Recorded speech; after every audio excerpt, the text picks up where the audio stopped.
civil rights, social justice, and economic justice are at the center of this campaign for president, as it rightfully should be. Not a secondary issue, not a footnote. When candidates talk about immigration, it is a social justice and civil rights issue. When candidates talk about income inequality, mass incarceration, voting rights, it is a social and economic justice issue. When candidates talk about trade and education, it's a social and economic justice issue. For people of color, income inequality was a reality before the Great Recession. For people of color, the wealth gap was a stark reality even before the Great Recession. What the Great Recession did is exacerbate a very serious, long-standing American problem. So what we're going to want to talk to you a little bit about is what specifically and how does closing the racial dimension of the income and wealth gap fit in to your program. I want to thank all of you, not only for being here today, but the work that I think all of you have done for your entire lives. You are fighting for racial justice, you're fighting for economic justice, you're fighting for social justice, you're fighting to make this country become the country that we know that it can be, that it should be. You have raised profound issues, without exception. Every person here, I look forward to the ensuing discussion. Number one, to my mind, it is absolutely incomprehensible that we have Republicans in the United States Senate, my colleagues in the Senate, who refuse to honor the Constitution of the United States. Now, I got a little bit tired of hearing my Republican colleagues talk about the Constitution, their love of the Constitution. Now, we got a lot of good lawyers here, and you correct me if I'm wrong, but the Constitution is pretty clear that the President of the United States nominates individuals to the United States Supreme Court. Amen. Not a whole lot of ambiguity in that, is there? Absolutely. Original intent. And to my mind, the idea that Republican obstructionism is precedented in American history in terms of what we've seen in the last 7 years continues on this important issue is incomprehensible to me. And I will do everything that I can to support the president's nominee.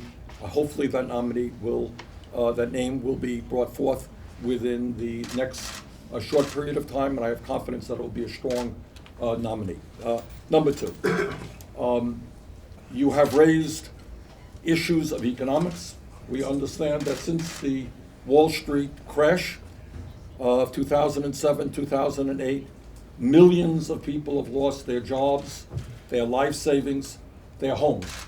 I understand that the African American community has been harder hit than any other community in America. I understand that it is unacceptable that 35% of black children in America are living in poverty. This is the United States of America. I understand, because I was talking just the other day to folks from Flint, Michigan. It was one of the most difficult and painful conversations I have ever had in my life, and I've had many of them. To understand what is happening in Flint, in the United States of America in the year 2016 is literally hard to believe. The suffering that is going on there. Talking to mothers who are seeing the intellectual capabilities of their children deteriorate in front of their eyes. Can one imagine that? Okay. In terms of voting rights, all of you know better than the vast majority of the American people the struggles that we have had in this country, the fight for basic voting rights, the demonstrations, the lynchings, the beatings, in order for African Americans to achieve what one assumes all Americans should have, the right to vote. And the idea that we have governors and legislatures in this country working overtime right now, trying to figure out how they could suppress the vote, how they can make it harder for people who might vote against them to participate in the democratic political process is, to me, vulgar. And let me say this, because this to me is something I take personally. I have run for office in the state of Vermont on many occasions. I have lost and I have won. It has never in my political career ever occurred to me for 1 second to say, oh, there's a town over there that really is not sympathetic to me. How do I figure out how I can suppress the vote in that town?